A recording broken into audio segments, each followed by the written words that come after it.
लेकिन जब किताबें इतनी बड़ी संख्या में प्रकाशित हो रही है, उसके बाद भी हम देखते हैं कि लोग किताबों को बहुत कम पढ़ रहे हैं। जी जी। तो आखिर इसके पीछे का मूल वजह क्या है? किताबें इतनी बड़ी संख्या में प्रकाशित हो रही हैं, लोग उसको पढ़ क्यों नहीं रहे? जो पुस्तक रखी है इस समय में, वो लगभग 400 से 500 पृष्ठ की पुस्तक है वो। और वह पुस्तक हिंदी शब्द सागर के भूमिका के रूप में प्रकाशित हुई। हिंदी साहित्य के इतिहास को आप कैसे पढ़ते हैं और समझते हैं? देखिए, ये बड़ा जटिल प्रश्न है, लेकिन आप जैसा योग्य व्यक्ति इस प्रश्न को खोज करके लाया। लेकिन मैं और आप जिस हिंदी में बात कर रहे हैं, ये खड़ी बोली है। हालांकि हिंदी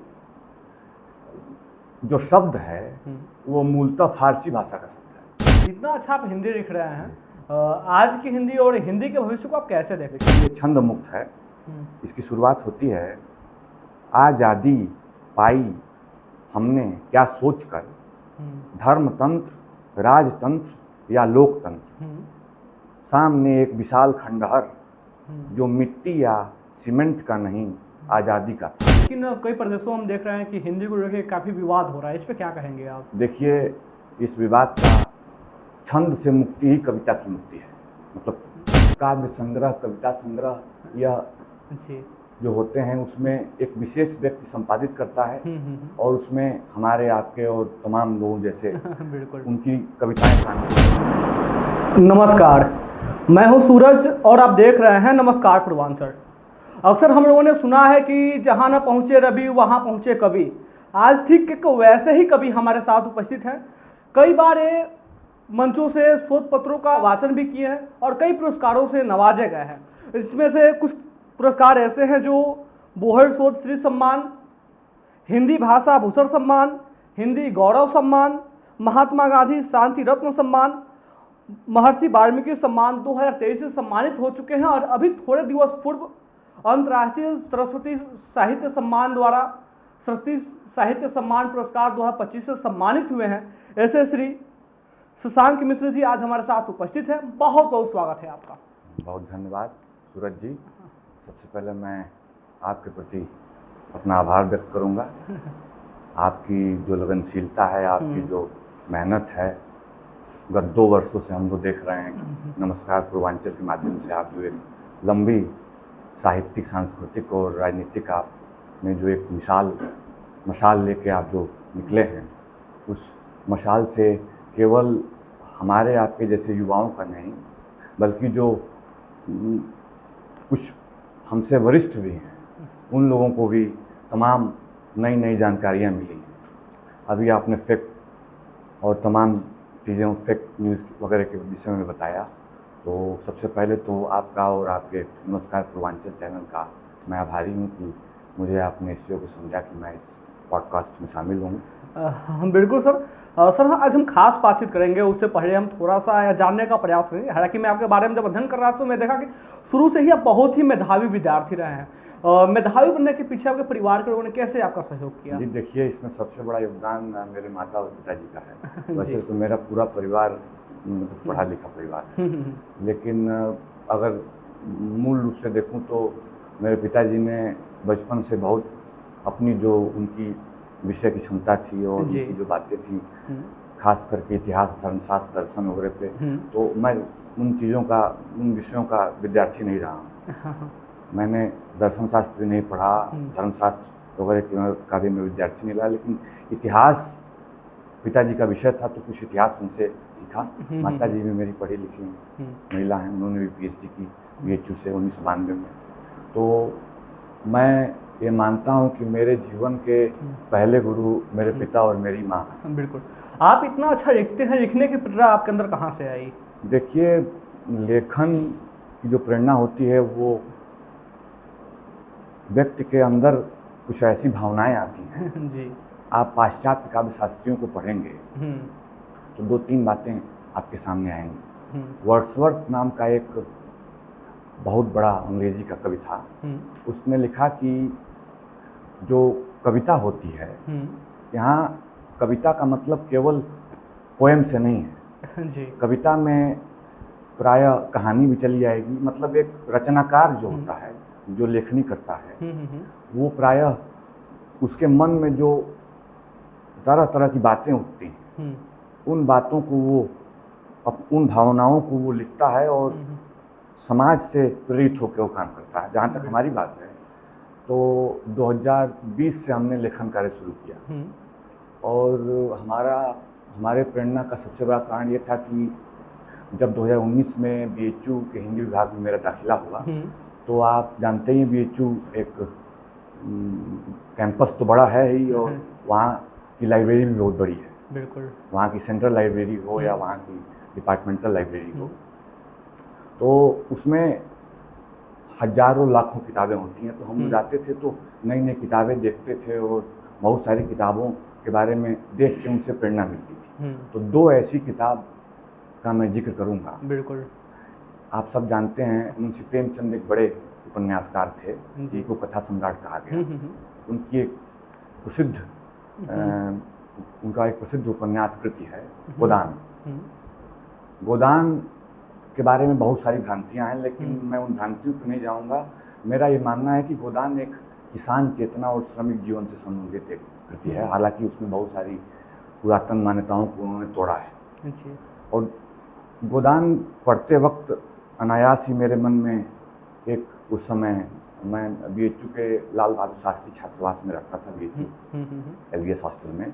उस वक्त अनायास ही एक कविता आ गई और मैंने उसको लिख डाली। यदि आप कौन सी कविता बिल्कुल आप सुनाना चाहें? तो आजकल क्या है कि अपनी रचनाएं भी व्यक्ति कुछ दिनों बाद भूल जाता है, तो उसके लिए थोड़ा नहीं बिल्कुल बिल्कुल, क्योंकि वो संकलित हैं। जो कविताएं हैं वो प्रायः, ये कविताएं तो आपकी ही लिखी हुई है ना? नहीं, ये मेरी कविता इसमें संकलित है जी। इसका संपादन किसी दूसरे ने किया। जैसे काव्य संग्रह, कविता संग्रह या जो होते हैं उसमें एक विशेष व्यक्ति संपादित करता है और उसमें हमारे आपके और तमाम लोगों जैसे उनकी कविताएं शामिल होती हैं जी। तो ये मेरी पुस्तक नहीं है और न मेरा संग्रह है। इसमें मेरी 4 कविताएं प्रकाशित हैं। बिल्कुल। 4 कविताएं। आप अपनी कोई एक कविता सुनाना चाहें? वही मैं आपके सम्मुख रख रहा हूँ। 2 कविताएं, हालांकि मैं 2 कविताएं सुनाना चाहता था, लेकिन पहली मैं कविता जो गोदान से पढ़ के मुझे बड़ी उसको लेकर के, श्रमिक चेतना को लेकर के मेरे मन में जो बात आई, मैंने तुरंत उसको लिख डाला। उस कविता का नाम है आज़ादी का ध्वंस।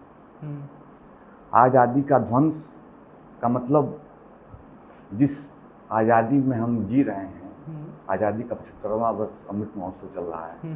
भारत सरकार और माननीय प्रधानमंत्री जी और पूरी मतलब जो एक बौद्धिकों की जो एक फौज है वो 75 वर्ष के हिंदी साहित्य के इतिहास को लिख रही है जी।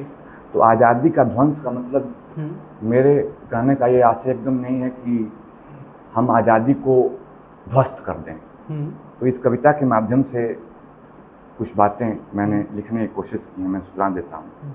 यह एक मुक्त छंद की कविता है, क्योंकि कहा गया है कि कविता की मुक्ति तभी होगी जब छंद से मुक्ति ही कविता की मुक्ति है। मतलब पहले के समय में जो, अभी भी आप भारत भारती पढ़ लीजिए, मैथिली शरण गुप्त की और दिनकर की पढ़ लीजिए, कुरुक्षेत्र और जितने लोग, तो अधिकांशतः कवि और वर्तमान में भी जो कवि हैं वो लय में, छंद में लिखते थे। मैंने भी लिखा है, लेकिन ये छंद मुक्त है। इसकी शुरुआत होती है, आज़ादी पाई हमने क्या सोचकर, धर्मतंत्र, राजतंत्र या लोकतंत्र, सामने एक विशाल खंडहर जो मिट्टी या सीमेंट का नहीं आज़ादी का था। दुराचार, लोकाचार व दुष्कर्मों का प्रतिफल यह वह तंत्र नहीं जो वीर सपूतों का था। बिल्कुल।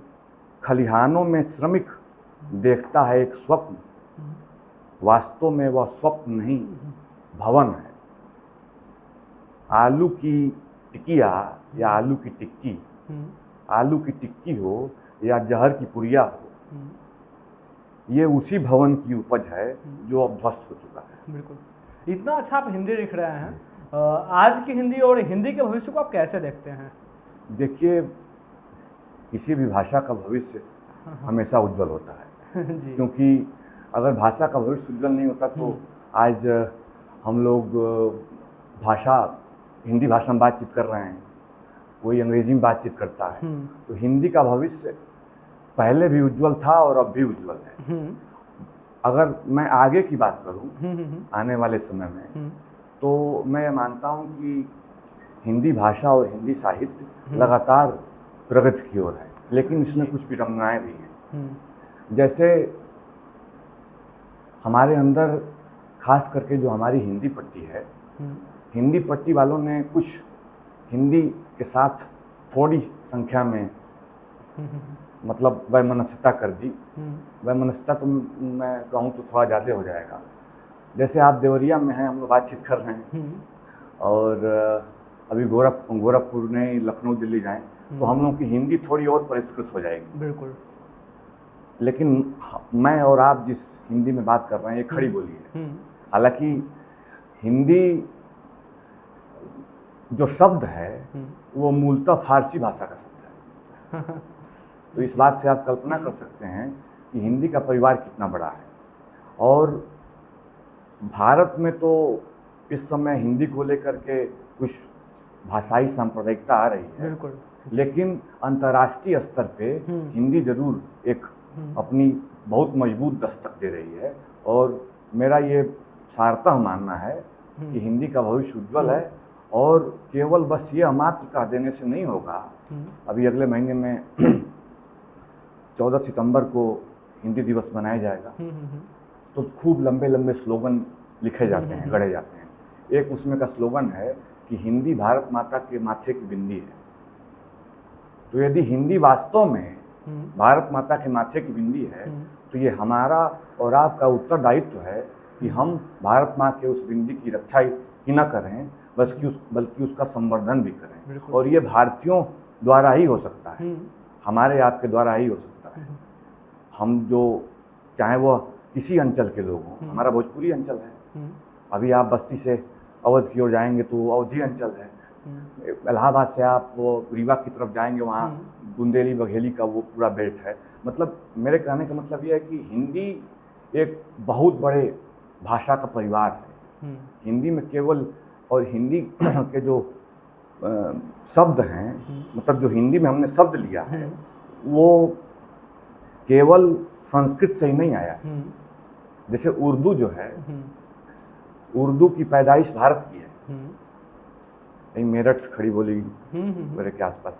उर्दू की पैदाइश बाहर की नहीं है। आज जब हिंदी के भविष्य की हम बातचीत करते हैं तो ये देखते हैं कि अमेरिका में और ख़ास करके अबू धाबी में जो उसकी राजधानी है, और एक पूरे वैश्विक फलक पे हिंदी केवल बातचीत की नहीं बल्कि हिंदी एक ऑफिशियल लैंग्वेज के रूप में भी आ रही है। लेकिन कई प्रदेशों में हम देख रहे हैं कि हिंदी को लेकर काफ़ी विवाद हो रहा है, इस पर क्या कहेंगे आप? देखिए, इस विवाद का मैं ये मानता हूँ कि इस विवाद का ये विवाद नहीं है, ये तो हिंसा हो रहा है, हिंसा हो रही है। जी। जैसे अभी आप महाराष्ट्र में आपने देखा कि हिंदी के बोर्ड और हिंदी से संबंधित जो दुकानें थीं वो तोड़ी ताड़ी जाने लगी, पुस्तकें हटाई जाने लगी। तो हिंदी का विरोध हम हिंदी पर लिख के कर सकते हैं। तो यह एक विरोध नहीं है, यह एक विद्रोह है, यह एक हिंसा है। और इसकी जो समाप्ति है वो हिंसा की समाप्ति तो हिंसा से होती नहीं है। अब एक आंख के बदले दो आंख तो लिया नहीं जा सकता है। और मैं ये मानता हूँ कि व्यापक एक सामंजस्य बातचीत के आधार पे सरकार अगर चाहे तो जरूर ये भाषाई सांप्रदायिकता जो फैली है पूरे भारत में तो नहीं मैं कह सकता, लेकिन खास करके महाराष्ट्र और दक्षिण के जो क्षेत्रों में है वो कुछ सुधर सकती है। बिल्कुल। हिंदी साहित्य के इतिहास को आप कैसे पढ़ते हैं और समझते हैं? देखिए, ये बड़ा जटिल प्रश्न है, लेकिन आप जैसा योग्य व्यक्ति इस प्रश्न को खोज करके लाया, मुझे बड़ी खुशी हुई। देखिए, हिंदी साहित्य का इतिहास एक गाथा है। आपने आचार्य रामचंद्र शुक्ल का नाम सुना होगा। आचार्य रामचंद्र शुक्ल हिंदी के श्रेष्ठ तो मैं नहीं कहूँगा, श्रेष्ठ से भी ऊपर अगर कोई शब्द हो तो वो शब्द आचार्य रामचंद्र शुक्ल को दिया जा सकता है जी। उन्होंने हिंदी साहित्य का इतिहास नामक ग्रंथ लिखा और आपको ये सुन के ताज्जुब होगा कि मेरे पास वो पुस्तक रखी है इस समय में, वो लगभग 400 से 500 पृष्ठ की पुस्तक है और वह पुस्तक हिंदी शब्द सागर के भूमिका के रूप में प्रकाशित हुई थी। अब आप इस बात की कल्पना करें कि श्रीमद् भागवत महापुराण हम देखते हैं तो श्रीमद् भागवत महापुराण का प्रथम खंड लगभग 1500 या 1700 पृष्ठ का है और दूसरा खंड अभी उतने ही पृष्ठ का है। तो जिस ग्रंथ की भूमिका ही 300-400 पृष्ठ की लिखी गई हो, उससे आप अंदाजा लगा सकते हैं कि आचार्य शुक्ल का हिंदी साहित्य का इतिहास कैसा था। बिल्कुल। और दूसरी बात मैं ये मानता हूँ कि केवल आचार्य रामचंद्र शुक्ल ही नहीं, आचार्य रामचंद्र शुक्ल ने जो पौध तैयार की, मतलब एक होता है ना कि हमने एक चीज़ें स्थापित कर दी, उस पौध को आगे चल के बहुत लोगों ने बढ़ाया और उसमें सबसे ज़्यादा हमारे पूर्वांचल के लोगों का योगदान रहा। शुक्ल जी मूलतः अपने देवरिया जिले के ही थे, बहुत कम लोग जानते हैं। देवरिया जिले के थे और उनके एक पुत्र मझौली राज्य में प्रधानाचार्य थे, अपने मझौली राज्य में, हम लोगों के जो इंटर कॉलेज है। लेकिन कुछ कारणवश उनका परिवार बस्ती चला गया तो बस्ती के अगोना में उनका जन्म हुआ। दूसरा नाम सबसे बड़ा आता है आचार्य हजारी प्रसाद द्विवेदी का, वो बलिया के रहने वाले थे जी। बलिया के आचार्य हजारी प्रसाद द्विवेदी ने हिंदी साहित्य की भूमिका लिखी और उसके अतिरिक्त बहुत सारे ग्रंथ लिखे गए। डॉक्टर बच्चन सिंह जी ने हिंदी साहित्य का दूसरा इतिहास लिखा, फिर रामस्वरूप चतुर्वेदी ने हिंदी साहित्य और संवेदना का विकास, ये सारी पुस्तकें हैं। इन सारी पुस्तकों को पढ़ के हम जरूर हिंदी साहित्य के इतिहास को अच्छे तरीके से समझ सकते हैं। बिल्कुल। आजकल हम देखते हैं कि जो युवा कवि हैं साहित्य के क्षेत्र में बड़ी संख्या में अपनी उपलब्धि दर्ज करा रहे हैं, इसके पीछे का मूल वजह क्या मानते हैं आप? देखिए, इसके पीछे का सबसे बड़ा कारण तो मैं डिजिटल और तकनीकी युग को ही मानता हूँ जी। जैसे आपसे मेरी संवाद हो रही है, पहले के समय में प्रायः चिट्ठियाँ लिखी जाती थी, पहले के समय में साक्षात्कार भी छपते थे जी। जैसे कोई साक्षात्कार लिख के किसी विद्वान को भेज दिया तो उस विद्वान ने हूबहू नहीं उसका उत्तर दिया और वो छप गया उसके संकलन में। अब क्या है कि अब आमने सामने बातचीत होती है और आज का जो युवा लेखक है वो केवल किताबों तक सीमित नहीं है। आज का युवा लेखक ऑनलाइन और तमाम माध्यमों से वो रचनाएं कर रहा है और जो ई बुक का कल्चर आया है, जो PDF फाइल का कल्चर आया है, अभी आप उस पर कुछ मुझे आशा है कि आप बातचीत करेंगे क्योंकि आर्टिफिशियल इंटेलिजेंस और चैट GPT बिल्कुल जी। तो ये सब ऐसी बातें हैं कि युवा लेखक आज लेखक और सबसे बड़ी बात यह है कि आज के जो युवा हैं इसमें कोई ज़रूरी नहीं है कि हिंदी का ही विद्यार्थी हिंदी में लिख सकता है। जितनी कविताएं लिखी जा रही हैं, कविता संग्रह हो रहे थे, अब जैसे मैंने जिस संग्रह में बताया, इस संग्रह में प्रायः साइंस के भी लोगों ने लिखा है, इसमें कॉमर्स के भी लोगों ने लिखा है। तो कविता और युवा, आज का युवा जो है वो किसी भी भाषा या किसी भी विषय को पढ़ता हो, IIT का स्टूडेंट क्यों ना हो, लेकिन वो हिंदी में अब अपनी रुचि दिखा रहा है, लिख रहा है। यही एक युवा लेखन की एक बड़ी उपलब्धि है। बिल्कुल। आजकल हम जब देखते हैं कि किताबें चाहे हिंदी भाषा की हो या अन्य किसी भी भाषा की हो, एक बड़ी संख्या में प्रकाशित हो रही हैं। पहले क्या था कि जब कोई भी लेखक किताबों को लिखते थे तो उनको प्रकाशित करना बहुत चुनौतियों का सामना करना पड़ता था। लेकिन जब किताबें इतनी बड़ी संख्या में प्रकाशित हो रही है, उसके बाद भी हम देखते हैं कि लोग किताबों को बहुत कम पढ़ रहे हैं। तो आखिर इसके पीछे का मूल वजह क्या है? किताबें इतनी बड़ी संख्या में प्रकाशित हो रही हैं, लोग उसको पढ़ क्यों नहीं रहे फिर? देखिए सूरज जी, ये बहुत वाजिब सवाल है। आज के समय में ये इसलिए वाजिब है कि अगर मैं ये कहूँ तो इसमें कुछ गलत नहीं होगा कि पहले की अपेक्षा आज कुकुरमुत्ते की तरह हर गलियों में एक प्रकाशक आपको मिल जाएंगे। पहले ऐसा नहीं था। कुकुरमुत्ता कोई गलत शब्द नहीं है। फुकरमुत्ता का मतलब यह है कि मतलब एक झड़ी सी लग गई है, जैसे महाविद्यालयों की झड़ी लग गई है। पहले के समय में प्रकाशक बहुत कम थे। देखिए तो बढ़िया है ना कि प्रकाशक ज़्यादा हैं, तो जो लिखने वाले कवि हैं उनको और भी ज़्यादा अवसर मिल जाए, उनको सामने चुनौतियाँ कम है, तो अच्छी बात है। इस बात को मैं स्वीकार करता हूँ जी। लेकिन जो आपने प्रश्न किया कि पुस्तकें आज की बिक, क्या आपने प्रश्न किया? आज के समय पुस्तकें ज़्यादा मात्रा में प्रकाशित हो रही हैं लेकिन लोग उसे बहुत कम पढ़ रहे हैं। जी, इसका दो कारण है जी। एक तो सबसे बड़ा कारण यह है कि पुस्तकें जो छप रही हैं, जो प्रकाशन जगत की बातें हैं, उसमें आप देखेंगे कि API स्कोर बढ़ाने के लिए लोग किताबें छपवाते हैं, पैसे देकर लोग किताबें छपवाते हैं। बिल्कुल बिल्कुल। अब जैसे आपने कोई पुस्तक लिखी और कोई प्रकाशक आपको मिल गया और उसने ISBN आपको दे दिया और आपकी मात्र 4 किताबें प्रकाशित हुई और आपने 4 किताबें हम लोगों को बांट दी, तो आपकी 4 किताबें आउट ऑफ प्रिंट हो गई। तो इससे तो युवा लेखन का कुछ भला हो नहीं सकता, पहली बात। दूसरी बात यह है कि आज के समय में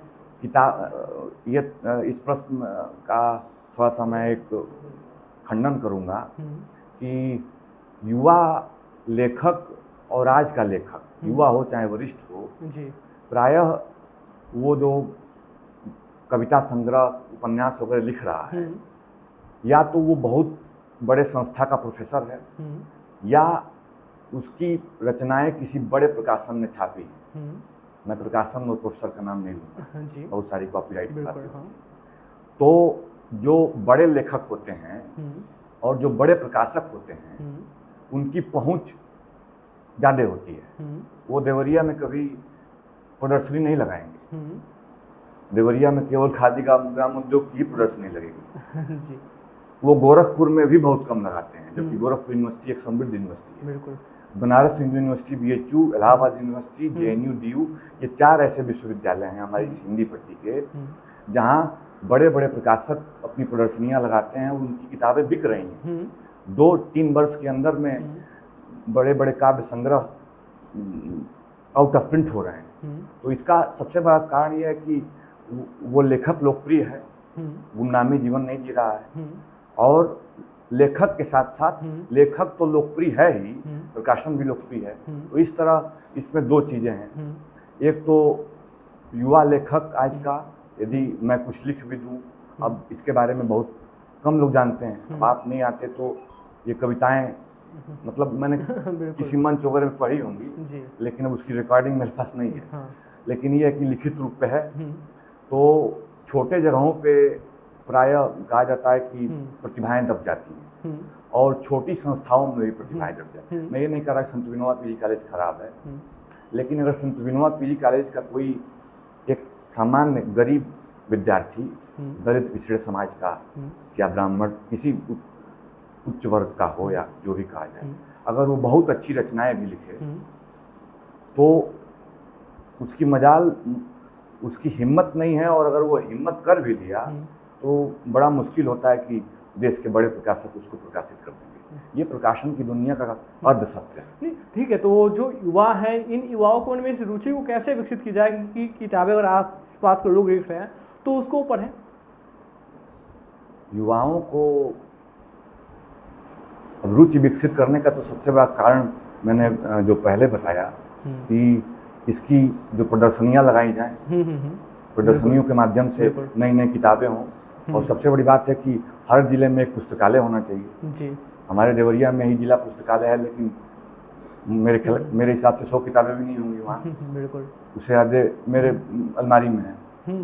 तो जब पुस्तकालय नहीं होंगे, जब प्रदर्शनियाँ नहीं लगेंगी, तो फिर आज का युवा लेखक कैसे नई चीज़ें जानेगा? नहीं, अब तो ई-लाइब्रेरी है, तमाम डिजिटल मीडिया का सोर्सेज हैं, इसके माध्यम से तो युवा को जुड़ा जा सकता है। जी, ई-लाइब्रेरी के माध्यम से जरूर युवाओं में रुचि आई है जी। और आजकल शोध गंगा नाम की एक जो UGC ने शुरू किया है, भारत सरकार ने, ये डिजिटल पहल है, डिजिटल लाइब्रेरी के माध्यम से। तो उसमें देश के सभी विश्वविद्यालयों को ये कहा गया है कि वो अपने शोध प्रबंध, माने जो थीसिस होती है, वो थीसिस उस पर अपलोड करें कंपलसरी है। और ऐसी बहुत सारी इंटरनेट आर्काइव्स और ऐसी चीज़ें आपको मिल जाएंगी। और किंडल वगैरह का आपने सुना ही होगा, वो जो होता है ऑनलाइन, और अमेजन फ्लिपकार्ट पे भी तमाम सारी पुस्तकें, और एग्जोटिक इंडिया नाम की वेबसाइट है। मेरे कहने का मतलब ये है कि आज का युवा लेखक तभी बन सकता है जब वो एक अच्छा पाठक हो। बिल्कुल बिल्कुल। सांग जी, आप हिंदी के किस विधा को सबसे ज़्यादा पढ़ते और समझते हैं? देखिए, तो बड़ा जटिल प्रश्न है, क्योंकि हिंदी की सारी विधाएं अच्छी हैं जी। ऐसी कोई विधा जिससे आप बहुत ही अच्छा पसंद करते हैं? ज़्यादा पसंद उसके पहले थोड़ा सा मैं 2-3 चीज़ बताना चाहूँगा। बिल्कुल बिल्कुल। कुछ लोगों ने कहा, मतलब मैं अरस्तु प्लेटो पे नहीं जाऊँगा, वो तो भारत के नहीं थे, भारत की बात करता हूँ। लेकिन कुछ लोगों ने कहा कि सृष्टि का जब उदय हुआ होगा तो सृष्टि का पहला व्यक्ति कवि होगा। तो यदि सृष्टि का पहला व्यक्ति कवि हो सकता है तो स्वाभाविक है कि वो कविता ही लिखेगा, और कविता भी एक विधा ही है। कविता के अतिरिक्त सबसे लोकप्रिय विधा जो है वो कथा है, कहानी है।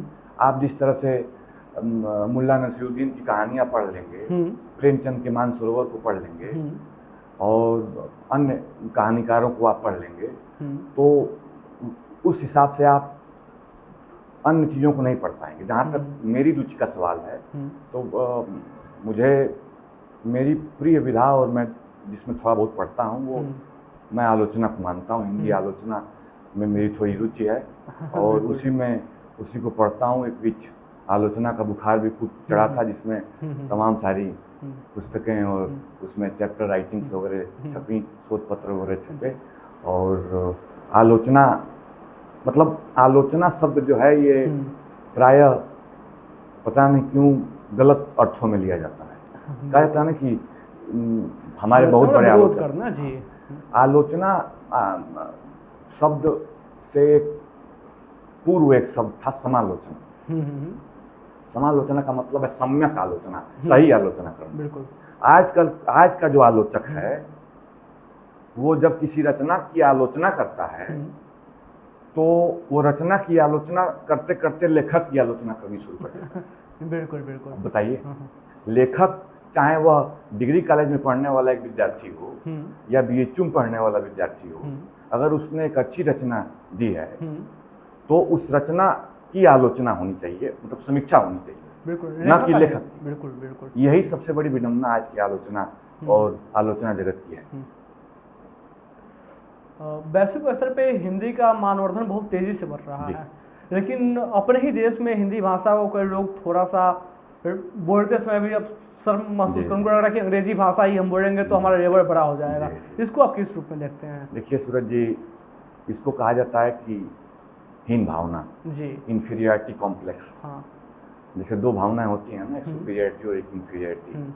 अब जैसे आप मेरे सामने बैठे हैं और मैं अपने आप को बहुत सुपीरियर बनाने लगूँ, और यदि मैं कुछ अधिक ज्ञान की बातें बोल दिया तो यहाँ बैठे लोग स्वयं इन्फीरियरिटी शो करने लगे। तो एक मैंने ये मेरे कहने का मतलब ये है कि एक साइकोलॉजिकल, ये मनोवैज्ञानिक बातें हैं, हर व्यक्ति के मस्तिष्क में बातें आती हैं। हिंदी के साथ सबसे बड़ा कारण यही दोनों है कि हिंदी बोलने वाले लोग, हमारा जन्म तो हिंदी पट्टी में हुआ, लेकिन दिल्ली और केरला में जाके हम मलयालम या दक्षिण के में जाके, कहीं दक्षिण में जाके कन्नड़ और अन्य भाषाएं, अब ये बंगाल में जाके बांग्ला बोल लेंगे, हिंदी नहीं बोलेंगे। अब उसमें अल्टरनेटिव बातें क्या होती हैं कि अंग्रेजी हम सीखते हैं, तो वो टूटी फूटी अंग्रेजी होती है। अब मैं अंग्रेजी के कई शब्दों, मैंने बीए में मैंने अंग्रेजी पढ़ी है, तो मतलब 6 साल से हमने अंग्रेजी कोई किताब नहीं उठाई, और अब कोई अंग्रेजी के शब्दों का गलत उच्चारण हो जाता है। तो मैं कोशिश करता हूँ कि मैं शुद्ध हिंदी का विद्यार्थी हूँ, तो शुद्ध हिंदी ही बोलूँ। और ये जो हीन भावना है, हम जैसे, आप जैसे और हमारी ये पूरी हिंदी पट्टी के लोगों जैसे, जो पूर्वांचल को केवल मैं नहीं कहूँगा। देखिए हिंदी पट्टी की जब बात आती है तो ये पूरा उत्तर भारत आ जाता है। ये जरूर इसी हीन भावना ने अंग्रेजी की ओर प्रस्थान किया। अंग्रेजी खराब भाषा नहीं है। नहीं, बिल्कुल सांग जी, भाषा तो कोई खराब नहीं है। हर भाषा की अपनी एक पहचान है, हर भाषा का अपने एक सम्मान है जी। सांग जी, मैं आपसे ये जानना चाहूँगा, जैसे हम लोग पूर्वांचल के लोग हैं और पूर्वांचल के लोग मुख्य रूप से भोजपुरी भाषा को बोलते हैं। परिवार में हम किससे भी बातचीत करेंगे, वो माताजी हो, पिताजी हो, छोटे भाई हो, सबसे हम भोजपुरी भाषा में बात करते हैं। लेकिन जैसे हम परिवार से बाहर आते हैं, फिर वहाँ भोजपुरी भाषा बोलने में शर्मिंदगी अपने आप को महसूस होने लगती है। तो अन्य लोग या हम सभी लोग भी अपने भोजपुरी भाषा पर गर्व कैसे महसूस करें? देखिए इसके लिए सबसे बड़ा कारण ये है और इसका सबसे बड़ा उपाय यह है कि हम भोजपुरी बोलें जी। अब देखिए आज का ये कार्यक्रम हिंदी पे था, लेकिन कभी भविष्य में समय आएगा तो खाटी भोजपुरी पे भी चर्चा होगी। नहीं, बिल्कुल, ताकि ये पता चले कि भोजपुरी पट्टी ने जो दुनिया को दिया है, दुनिया भारत से बाहर भी भोजपुरी पट्टी के लोग गए। मॉरिशस में खूब भोजपुरी बोली जाती है, आप जान ही रहे हैं। बिल्कुल। रामदेव धुरंधर और ऐसे तो वो तो हिंदी के रचनाकार हैं। मॉरिशस, फिजी, त्रिनिदाद टोबैगो, इसमें हिंदी तो पर्याप्त मात्रा में बोली जाती है। मॉरिशस में भोजपुरी बोली जाती है। तो हिंदी भोजपुरी को लेकर के मेरा ये मानना है कि जब उस पर एक बड़ी तार्किक बहस हो और एक बड़ा कार्यक्रम होगा तो भोजपुरी का संवर्धन हो सकता है। दूसरी बात यह है कि हिंदी के एक बड़े आलोचक हुए, वो भी भोजपुरी पट्टी के ही थे। ये अपने देवरिया जिले के बगल में जो गोपालगंज जिला है, प्रोफेसर मैनेजर पांडे साहब, अब नहीं रहे, जेएनयू में प्रोफेसर थे। वो अक्सर ये बात कहा करते थे कि हिंदी को सबसे ज़्यादा खतरा बहुरूपियों से है, कि हम लोग जो बहुरूप बना लेते हैं अपना, जैसा देश वैसा भेष। और जबकि बात यह है कि अलग अलग भाषा होते हुए भी देश तो एक ही है। तो भोजपुरी को बहुरूपियों से मुक्त करना पड़ेगा। बिल्कुल। और सबसे बड़ी बात यह है कि आपने जो प्रश्न पूछा कि भोजपुरी का भाषा पे हम गर्व कैसे करें, भाषा पे गर्व कैसे करें। देखिए भोजपुरी सबसे ज़्यादा कौन बोलता है, इस पे विचार करने की आवश्यकता है। खेत में काम करने वाले किसान और जो विशेषतर वो किसान जो कम पढ़े लिखे हैं और महिलाएं, वो भोजपुरी में केवल बात ही नहीं करती हैं, करोड़ों संख्या है, वो भोजपुरी में जीती और मरती दोनों हैं। लेकिन अब आप देखिए कि जो हमारा लोक साहित्य है, भोजपुरी एक लोक साहित्य है, तो जो हमारा लोक साहित्य है इसको लेकर के ऐसी भ्रांति बना दी गई कि जो गांव के गाने हैं, सोहर गीत हैं, वो नॉनसेंस वाली कैटेगरी में चले गए। और जो आज के गाने गाए जा रहे हैं उसके बारे में भोजपुरी में तो मैं न सुनता हूँ और न मैं उस पर कुछ बोल सकता हूँ। आप शशांक जी, आप लेखन का भी काम करते हैं और वाचन का भी काम करते हैं, इन दोनों में सबसे कठिन आपको क्या लगता है? सबसे कठिन वाचन लगता है। उसका कारण ये है कि लेखन का कार्य तो टेबल कुर्सी पे हो जाता है, वाचन के लिए दूर दराज जाना पड़ता है। लेकिन देखिए वाचन मैंने बहुत कम किया है। कुछ जैसे अभी एक दो संगोष्ठियों में शोध पत्र प्रस्तुत हुए थे, तो वो पुस्तकीय रूप में आए थे। उसमें अभी नामवर सिंह जी की जो पुस्तक अभी आपने मेरे बगल में रखी हुई है, तो मैंने प्रस्तुत किया था, तो वो प्रकाशित होकर आए। तो बनारस में हम लोग जब बीएचयू में पढ़ते थे तो वहाँ मधुबन गोष्ठी होती है और विश्वनाथ मंदिर जो है वहाँ पे भी खूब कविताएं और कहानियों का वो होता है।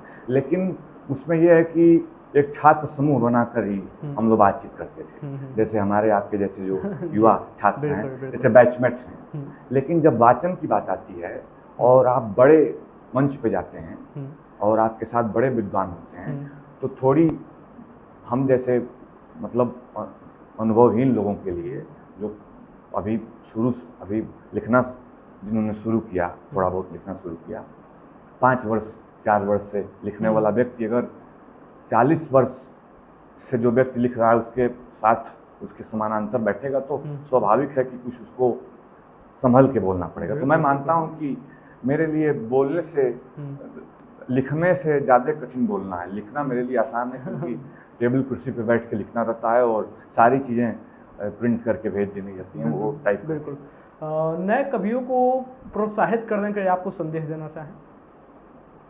अब देखिए, कविता तो मेरा विषय नहीं है और मेरा नए विषय लेखकों को ही प्रोत्साहित करने के लिए। आलोचना। हाँ, अब ये मैं जरूर कह सकता हूँ ये आज के जो नए कवि हैं, युवा कवि बहुत निकले हैं। बिल्कुल। देखिए, केवल हास्य कविता मंचों पे पढ़ के तालियां तो बटोरी जा सकती हैं, लेकिन अगर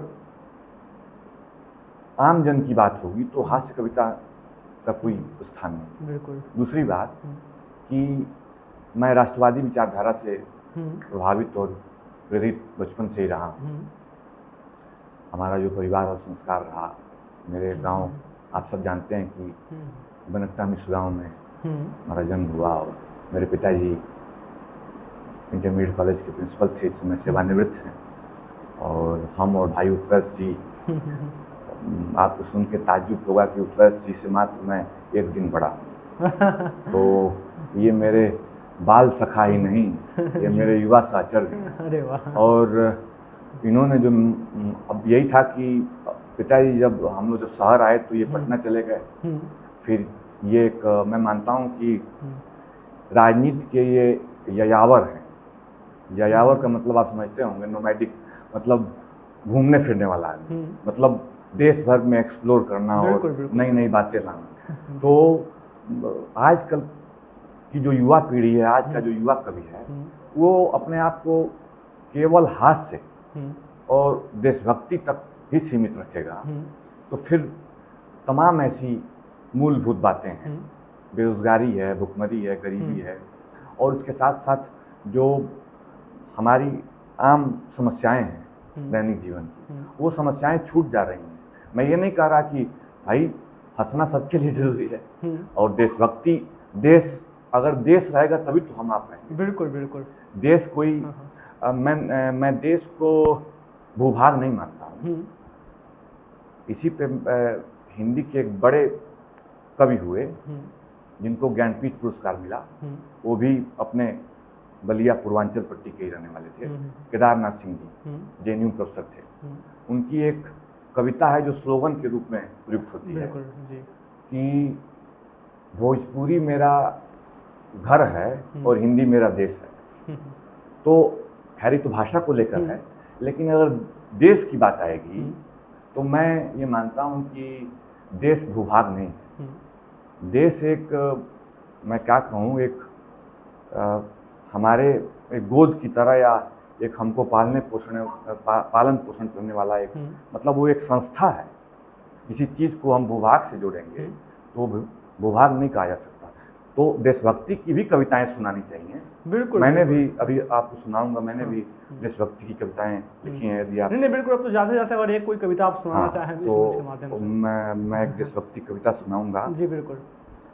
मेरे कहने का एक कदापि अर्थ नहीं है कि हास्य और राष्ट्रभक्ति की कविताएं नहीं लिखनी चाहिए, लेकिन इसके साथ साथ आम जन की समस्याओं के पर भी कुछ लिखना चाहिए। बिल्कुल बिल्कुल, चर्चा होनी चाहिए। और जो श्रमिक वर्ग है, जो खेतिहर किसान वर्ग है, जो बेरोजगार है, युवा है, नौजवान है, जो सुबह से शाम तक भटकता रहता है या गुमनामी जिंदगी एक बंद कमरे में जीता है, और तो उन लोगों की बातों को भी उजागर करना चाहिए। बहुत लोग करते हैं। बिल्कुल, निश्चित तौर पे हर कवि की नैतिक जिम्मेदारी बनती है कि वो सबके हितों की बात करे, सबके समस्याओं को लेकर अपनी कविताओं के माध्यम से समाज के सामने प्रस्तुत करने का प्रयास करें। हाँ साहब, आप अपनी कविताएं जो सुना रहे थे। मैं एक बात और करना चाहूँगा बस, उसके बाद ऐसा नहीं है कि आज का जो हमारा युवा कवि है या हमारे जो कवि हैं वो जिस क्षेत्र में मैंने बताया उसमें नहीं लिख रहे हैं। एक अच्छी संख्या है हमारे बहुत सीनियर जो युवा, मतलब मैं तो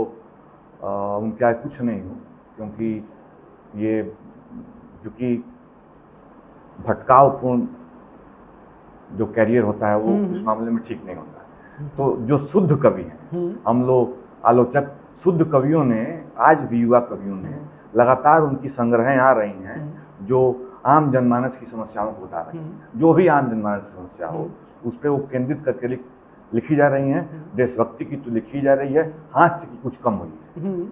अब आपने कहा तो मैं आप एक को देशभक्ति से प्रेरित कविता सुना देता हूँ। बिल्कुल। इस कविता का शीर्षक है अखंड धरा।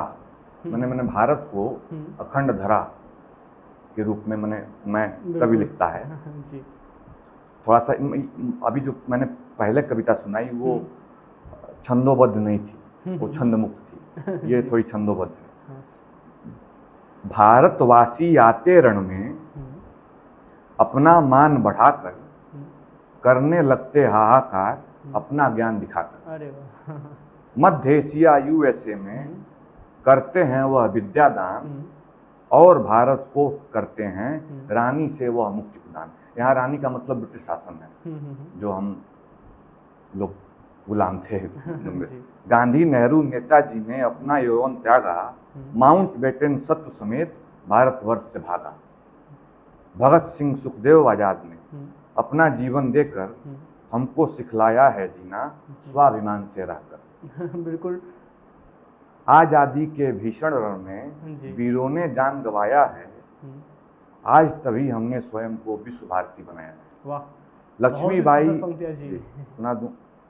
हाँ, लक्ष्मीबाई वीर कुंवर सिंह 1857 क्रांति पे बिल्कुल। लड़ते लड़ते अमर हुए या शहीद हुए। गौस खान नानाभी रण में प्राण न्यौछावर कर आए। दादा भाई नौरोजी ने दुनिया में डंका पीटा है, अखिल विश्व को बतलाया यह रानी ने भारत लूटा है। विवेकानंद ने ललकाराया, भारत को विश्व गुरु बनाना है। उठो चलो ए भारत वालों, दुनिया को दिखलाना है। भारतवर्ष की भूमि अपनी उत्तम और कल्याणी है, पावन भूमि राम रहीम की यह ब्रह्मा निर्माणी है। पुरुषार्थ कर्मार्थ के बल पर माधव ने यह बतलाया, मैंने श्री कृष्ण ने बताया। उठो पार्थ संधान करो, अर्जुन को यह सिखलाया। बिल्कुल। बहुत बहुत धन्यवाद शशांक जी, बहुत ही सुंदर पंक्तियाँ रहीं और निश्चित तौर पे आज नमस्कार पूर्वांचल के माध्यम से आपसे संवाद करके बहुत अच्छा लगा। आप सभी ने भी पूरे वीडियोज को देखा। शशांक जी एक कवि हैं, एक लेखक हैं और कई सारे विषयों पर लगातार लिखते रहते हैं और कई बड़े बड़े पुरस्कारों से सम्मानित भी हो चुके हैं, जिनसे मैंने हिंदी भाषा को लेके बातचीत किया है। आपने पूरे वीडियोज को देखा। आपको यह पॉडकास्ट कैसा लगा कृपया कमेंट करके अवश्य बताएं और आगे आप किनको जानना चाहते हैं उनका भी नाम कमेंट में अवश्य लिखें। आप सभी का बहुत बहुत धन्यवाद।